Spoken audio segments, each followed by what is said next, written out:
What is up, party people? I'm Jamila. This is JemilaBeReadin, because I do be reading. And today we're going to talk about anticipated 2024 releases. I'm not typically someone that keeps up to date a lot on books that are about to come out, but I don't know. For some reason, in the last few weeks, I've just been doing a lot of research to see what books were coming out in 2024. So I just wanted to talk about the ones that caught my eye, and maybe there's something that you want to put on your radar, add to your TBR, whatever. And I have quite a few here, so I'm not going to spend too much time getting too detailed about the plots for any of these. You can just look them up. I'm just giving a little teaser, okay? And I am going in chronological order. And yeah, let me know down in the comments if you're excited for any of these, or if there's others that I didn't mention that you're excited for, anticipating. Let's hop into it. So the first book that I want to talk about is Come and Get It by Kiley Reid. This is the same author that wrote Such a Fun Age. I know a lot of people have very strong opinions one way or the other about this book. Me personally, it was a 5-star read, but I totally get why that book didn't work for a lot of people. But I am so excited for Kiley Reid's sophomore album, her sophomore book, her sophomore novel. And this cover is just really striking to me. It says that this is a fresh and provocative story about a residential assistant and her messy entanglement with a professor and 3 unruly students. Sounds like it's going to be messy and right up my alley. Moving on to one of, I think, only 2 YA books that I put on this list. I don't read a ton of YA anymore, and so yeah, that's why there's only 2 on this list. But we have So Let Them Burn, which seems to be the first book in a new series by Camilla Cole. And what really intrigued me about this one is that you have the chosen one story where someone comes and saves the land, and it's taking place after that, which I thought was really interesting. It says that it is a whip-smart, immersive, Jamaican-inspired fantasy following a gods-blessed heroine who is forced to choose between saving her sister or protecting her homeland. Farron Vincent can channel the power of the gods. 5 years ago, she used her divine magic to liberate her island from its enemies, the dragon-riding Langley Empire. But now at 17, Farron is all powered up with no wars to fight. She's a legend to her people and a nuisance to her neighbors. Then she's forced to attend an international peace summit, and her older sister ends up forming a bond with an enemy dragon. And then the only way to break the bond is to kill her sister, so she's trying to save her sister. And I just think that's such a really intriguing premise. It's very different than, usually the story of her saving her homeland would be the story, but we're after the fact and looking at what that looks like post saving. So yeah. Also coming on January 16th is a debut, first in an adult fantasy sci-fi series. It's called The Principle of Moments by Esme Jikemi Pearson. I think this cover is really striking as well. It's very colorful. And this is a book that's unmissable for fans of spacefaring found family of Becky Chambers, the alternate Londons of V.E. Schwab, and the virtuosic climate craft of N.K. Jemisin. Which that really pulled me in. It's a century-spanning space fantasy novel that will take you on a whirlwind adventure from a Regency-era love affair between a time traveler and the prince waiting for him in the past to a rescue mission in the 60th century, where a girl desperately races against time as she searches for the sister the emperor stole. That just sounds like a good time. Kind of sounds like I'm going to eat this one up. Next up is actually an arc that I have, and this one is coming out, I believe, January 23rd, and that is Martyr by Keveh Akbar. And this is described as a newly sober, orphaned son of Iranian immigrants, guided by the voices of artists, poets, and kings, embarks on a remarkable search for a family secret that leads him to a terminally ill painter living out her final days in the Brooklyn Museum. Electrifying, funny, and wholly original, Martyr heralds the arrival of an essential new voice in contemporary fiction. Next up is Feybound, which is a new series by Sarah L. Arifi, who wrote The Final Strife. I haven't read that one yet, but I've heard a lot of good things. And this one has just the most stunning cover, and it's getting so many different, very beautiful special editions. And this is, I guess, Sarah L. Arifi's take on Faye. I don't have much to say about it except that this cover is beautiful. Another book coming out on January 23rd is Into the Sunken City by Dinesh Thuru. This is the other YA book that I mentioned that's on this list. And I actually first heard about this because the author reached out to me by email to see if I wanted an arc, which I did not accept because I have too many arcs, and I didn't think I was gonna get to it before the book came out, but it does sound really interesting. And it says that it's perfect for fans of Fable and House of Salt and Sorrows. It's a speculative YA fantasy adventure debut like nothing else, featuring a unique twist on Treasure Island, a magnetic second chance romance, and a thrilling heist where the reward is great, but the risks are even greater. So that sounds intriguing to you. January 23rd, check it out. And finally for January, also on January 23rd, we have Womb City. I am not quite sure how to pronounce the author's name, but I'll have the cover here. And this is a book that imagines a dark and deadly future Botswana, rich with culture and true folklore, which begs the question, how far must one go to destroy the structures of inequality upon which a society was founded? How far must a mother go to save the life of her child? And it sounds so interesting. And again, the cover, I'm a cover girl, as you can see. So moving on to February, on February 6th, we have Tia Williams' new book, A Love Song for Ricky Wilde. I'm so excited about this. I absolutely loved 7 Days in June. And this one says it's an epic love story, 100 years in the making. Leap years are strange, enchanted time, and for some, even a single February can be life-changing. And then it goes on to say it's a swoon-worthy love story of two passionate artists, drawn to the magic, romance, and opportunity of New York, whose lives are uniquely and irreversibly linked. This sounds like it's gonna be so good. Like, I'm calling it right now, potential 5-star material. I loved 7 Days in June so much. It was a 5-star read for me. So, and again, this cover is just beautiful. So stunning. How many times will I say stunning in this video? Count and let me know. Then we have, coming up also on February 6th, is Girls with Bad Reputations. This is the second book in the Lilies series, which I think is going to be interconnected standalones. The first one was The Girl with Stars in Her Eyes. I really enjoyed that one. I think I gave it like a 3.5, but it's like one of those books that I think about frequently, and it, upon reread, my rating might go up. So I'm definitely going to reread that one soon. But I've been waiting for this this next book in the series to come out, and it's following, I think, I want to say the drummer in the first book, Kayla, maybe it's the drummer. Yes, the drummer. And we're looking at the Lilies, the band, going on their first like big tour. They're really becoming hit makers, you know, they're getting all the press, and she ends up starting a relationship with the quiet tour bus driver, I think. So I'm excited for that. And the cover, say it with me now, it's stunning, is An Education in Malice by S.D. Gibson. This is the same author as A Dowry of Blood, which I enjoyed. This one, I believe, is Dark Academia. It's a tale of blood, secrets, and insatiable hunger.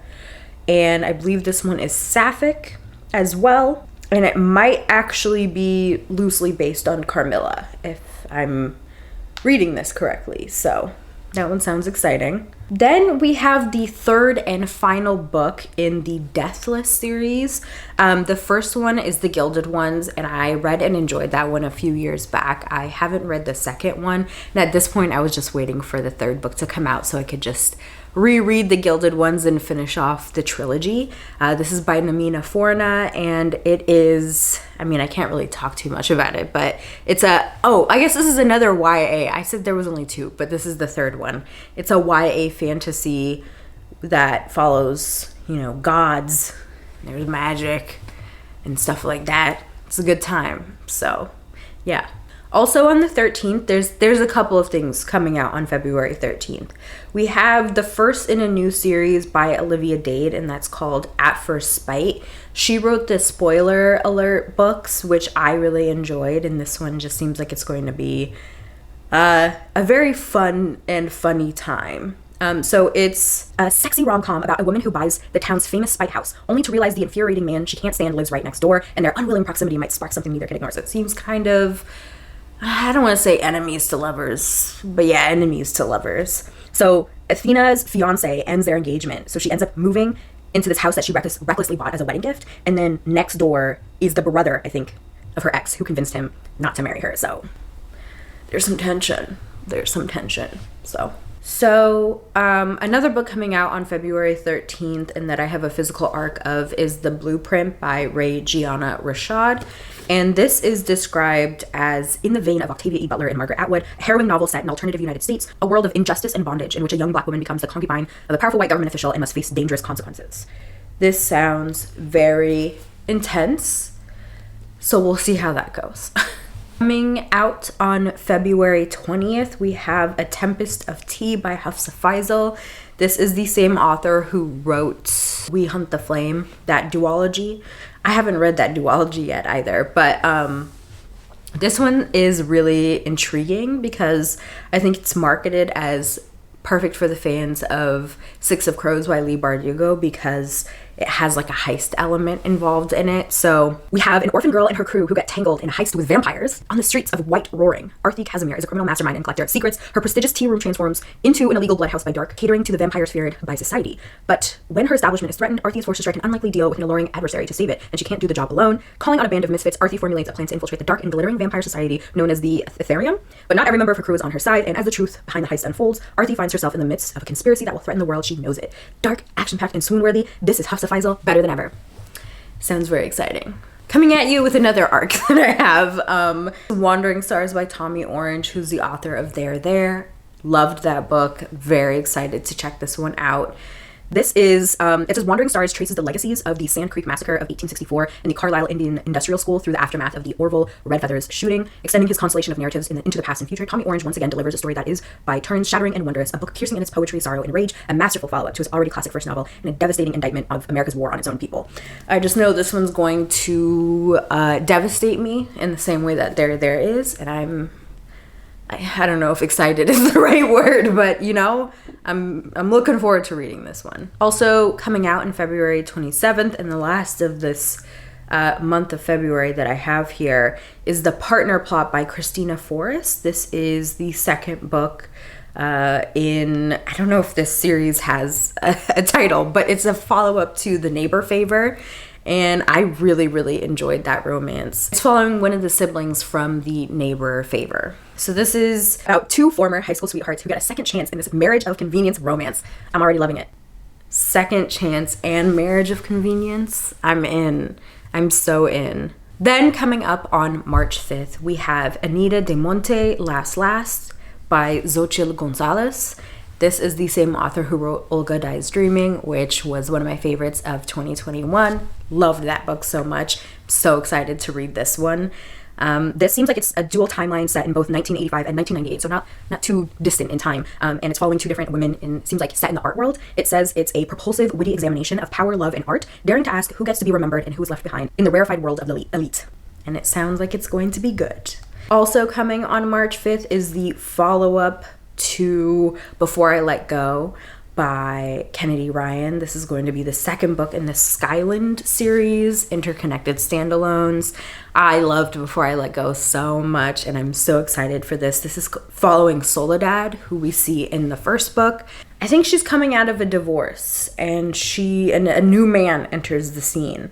Forbidden one she shouldn't want but can't seem to resist. I don't know what's forbidden about it.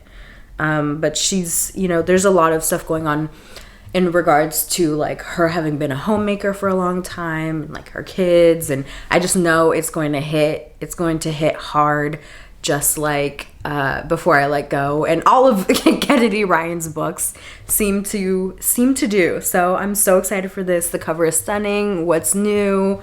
I love it. And then the final book for March, coming on March 12th, is Selling the Dream, The Billion-Dollar Industry Bankrupting Americans by Jane Marie. So this is about MLMs, and it's actually from the co-creator of the Dream podcast. I don't know if you have listened to that podcast. I highly, highly recommend it. They do like a deep dive into some of these MLMs, and when I saw that one of the co-creators is coming out with this book, I requested the ARC. I'm very excited to read this. I have such a fascination with MLMs, and I feel like I consume a lot of anti-MLM content and just trying to get my hands on a bunch of them. And I know Jane Marie was also a producer on This American Life, that podcast, so I'm sure this is going to be well researched and very interesting to read. So excited for that. Editing me here. I forgot a book in April, and that is A Witch's Guide to Magical Innkeeping by Sangu Mandana, who also wrote The Very Secret Society of Irregular Witches, and that one is coming on April 2nd.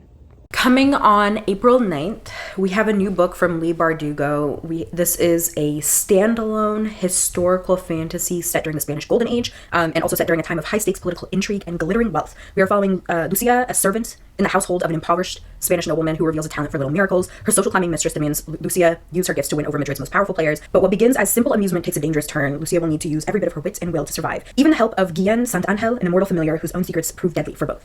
Sounds like a good time. I tend to have a really good time with historical fantasies, and I like Leigh Bardugo's writing. I mean, really, I only like the Six of Crows duology. I wasn't a big fan of the original Grisha trilogy, and I haven't read anything else by Leigh Bardugo, so this one sounds intriguing. I'm not super interested in Ninth House, and I like that this is a standalone. So yeah, that one's coming April 9th.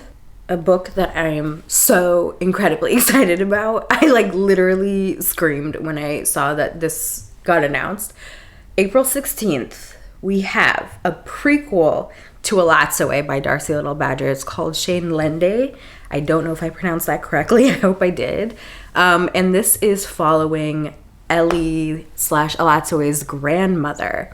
And I'm just so excited. The cover is so beautiful. Rovina Kai, who does the art for A Lat's Away, is also doing the art for this. And they have such a stunning art style. I'm so excited for this one. I'm so excited. Also coming on April 16th, there seems to be a lot coming on April 16th. We have Immortal Pleasures by V. Castro. This is the same author who wrote The Haunting of Alejandra. I haven't read that one, but I've heard really good things. And this one is following an ancient Aztec vampire who roams the modern world in search of vengeance and love in this seductive dark fantasy. And I'm just very excited about this. Yeah. We have a new mystery coming from Alyssa Cole, and that's One of Us Knows. I really enjoyed Alyssa Cole's Reluctant Royal series, which is romance. She's primarily a romance author, but she started writing more in the mystery thriller space. When No One Is Watching is one that I really enjoyed. That was her first mystery thriller. And now we have a follow-up, and this one is a riveting thriller about a new caretaker of a historic estate who finds herself trapped on an island with a murderer and the ghost of her past. This one sounds really interesting, but I have a little bit of hesitation because I think the main character is supposed to have dissociative identity disorder, and I'm hoping that that is handled with care and with respect. So there's that. Then also coming on April 16th is The Band by Christine McCallums. This is following, I think, a psychologist who ends up helping Sang Duri, who is the eldest member of a Korean boy band at the height of their stardom, but he releases a song that kind of gets him canceled. And so he ends up meeting a Chinese American woman who's a psychologist in Los Angeles at an H Mart. And it just ends up turning into a thing. And it's described as darkly funny, whip-smart, and an indicting portrayal of mental health and public obsession, fandom, and cancel culture. The band bitingly considers the many ways in which love and fame can devolve into something far more sinister when their demands are unmet. We also have a new P. Djeli Clark coming on April 23rd. This is The Dead Cattail Assassins. I don't know if it's quite a novella. It's 220-ish pages, so maybe it is a novella. But this is following a matron of assassins, and we have a main character named Evine, and she has a new mission that ends up bringing her face to face with a past that she isn't supposed to remember and a vow that she can't forget. And I will read and eat up everything by P. Djeli Clark, one of my favorite authors. And then also on April 23rd, we have Emily Henry's new book. I've had such an interesting experience with Emily Henry. In my mind, I think that I'm an Emily Henry girly, but in reality, I really only like 2 of her books. I feel very meh about Beach Read, and Happy Place was actually my least favorite of the books that she's written. But People We Made on Vacation, stunning. I love her. And I really, really enjoyed Book Lovers as well. So it'll be interesting to see where we land on her 5th adult contemporary romance. So Funny Story has a really interesting setup. So we have Daphne, who had a fiance, no longer fiance. And then some other guy. What is his name? Peter? No, Miles. I don't know where Peter came from. Miles, who also has an ex. So their two exes they're now together. And so now they are, like, something is happening with them. This feels very complicated. I feel like I'm trying to explain math or something, but it sounds interesting. I'll check it out. Howdy. Editing me here, I realized I skipped May, and there were two books that I wanted to talk about that are coming out in May that I'm anticipating. The first one is Thirsty by Jazz Hammonds, who wrote We Deserve Monuments. That one's coming out on May 14th. And the second one is A Little Kiss Between Friends by Shinsia Higgins, which comes out on May 28th, and that is from the same author as Devon and Chris Plan a Wedding. Very excited for both of those. We're moving on to June. We have Mirrored Heavens by Rebecca Roanhorse, and that one's coming out on June 4th, and that is the third and final book in the Black Sun series. I feel like it has a different name. I can't really say much about it since it's the third one. I've only read the first book. This is the same with the Gilded Ones, where I was just kind of waiting for the series to finish. But I really enjoyed Black Sun, and that is like a pre-Columbian inspired fantasy, and it's really good. So I'm excited for this conclusion. And then we have The Ballad of Jacot Delahaye by Briony Cameron. Love. And this is the epic and dazzling tale based on true events. It illuminates a woman of color's rise to power as one of the few purported female pirate captains to sail the Caribbean, and the forbidden love story that shaped the course of history. And I think this is also sapphic, so I was like, woman of color pirate based on a true story, and it's sapphic. Count me in. And then we have another book that I'm so excited about. This one's coming out on June 18th. It's Little Rot by Akwaeke Emezi. 5-star material. I already know it. Have I given an Akwaeke Emezi book less than 5 stars? Technically, I gave Pet 4.5 stars, but that counts in my mind. And what is this one about? It says this is about 5 friends trying to outrun and outmatch a powerful underground world. One weekend, the elite underbelly of a Nigerian city, and a breakup that starts a spiral, a party that goes awry, and a tangled web of sex and lies and corruption that leaves no one unscathed. Little Rot is a whirling journey through the city's dark side through the eyes of 5 people, each determined to run from the twisted powers out to destroy them. Delicious. We're moving on to July. We have Masquerade by O.O. Sangoyomi, and this one's coming out on July 2nd. This is set in a reimagined 15th century West Africa. It's a dazzling, lyrical tale exploring the true cost of one woman's fight for freedom and self-discovery and the lengths she'll go to secure her future. What intrigued me the most is the cover. It's beautiful. Then we have a standalone fantasy by Jen Lyons, who is the author of the Chorus of Dragons series, which I have not read, but I've heard good things. And it says, Anna Rod lives only for survival, preferring to thrive in the jungles of the deep with the Titan Drake she keeps by her side. When an adventuring party saves her from capture by the local warlord, Sicarion, she is eager to return to her solitary life, but this is no ordinary rescue. Anna Rod's past has caught up to her, and these cunning misfits intend to spirit her away to the Cloud Cities, where they need her help to steal from a dragon's horde. There's only one in the Cloud Cities, dragons rule. And the horde in question belongs to the current regent, Neveranimus, and she wants Anna Rod dead. Oh, this is quite the comparison. It says for fans of Naomi Novik's Temeraire series and also Fourth Wing. I don't know about that last one. But it says it's a page-turning adventure with conniving dragons, high-stakes intrigue, a daring heist, and a little bit of heat. Okay. Then we have, finally, a new book from Matteo Ascaripour, who wrote Black Book, which I really loved, and it was also one of my favorite books of 2020, I believe, is when it came out. And this one is actually a more speculative novel from him. It's about a young woman, invisible by birth and relegated to second-class citizenship, who sets off on a mission to find her older brother, whom she had presumed dead, but who is now the primary suspect in a high-profile political murder. And it says, with the awe-inspiring defiance of the power and the ever-shifting machinations of House of Cards, The Great Hemisphere is a novel that brilliantly illustrates to the degree in which reality can be shaped by non-truths and vicious manipulators, while shining light on our ability to surprise ourselves when we stop giving into the narratives others have written for us. Sounds very intriguing. We have a new book from Silvia Moreno Garcia, who can't be stopped, you know? A new book comes out every year. And, you know, 2024 is no exception. And this is The Seventh Veil of Salome. This one's coming out July 16th. And this is about a young woman who wins the role of a lifetime in a film about a legendary heroine. But the real drama is behind the scenes in this sumptuous historical epic from the author Mexican Gothic. We're also set in the 1950s again, similar to Mexican Gothic. I'm not actually sure if there's like a magical or like horror element to this one, at least based from the description, but you know, I'll pick it up. I pick up everything by Sylvia Moreno Garcia at this point. So we're moving to August. We have Skybriar by Talia Hibbert. We got a new Talia Hibbert. There is not much about this one. There's no cover.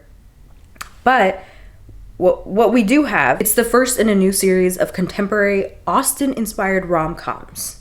I think it's following the siblings that were introduced in Actor Age Eve Brown in that town that she went to. I think. I don't know. I'm gonna read it. So then we have a new novel by Caro de Robertis, and that is The Palace of Eros. This one's coming out August 15th. This is the same author that wrote Cantores, which was one of my favorite novels of last year. Absolutely adored that book. And this is Caro's interpretation of the Psyche myth. It says, told in bold and sparkling prose, the Palace of Eros transports us to a magical world imbued by divine forces, as well as everyday realities where palaces glitter with magic, even as ordinary people fight for freedom in a society that fears the unknown. And you know what? I'll pick up anything by them. So in August 27th, we have the third book in the If Shakespeare Was an Auntie series by Nisha Sharma. This is Marriage and Masti, and this is following one of the friends from this series, or two of the friends from this series. And I believe this one's like a friends to lovers and potentially a marriage of convenience situation, which I love all of those things. And finally, allegedly on October 1st, allegedly, we have Right Hand by Natalie Zena Walshots, which is supposed to be the sequel to Hench. And really, this has been pushed multiple times. So is it going to come out October 1st? I don't know. One can only hope. But if you haven't heard of Hench, I'm not going to explain it to you because I've actually talked about this book so many times. Basically, if you like superhero stuff and want an interesting take on it, check it out. And I'll catch y'all in the next video.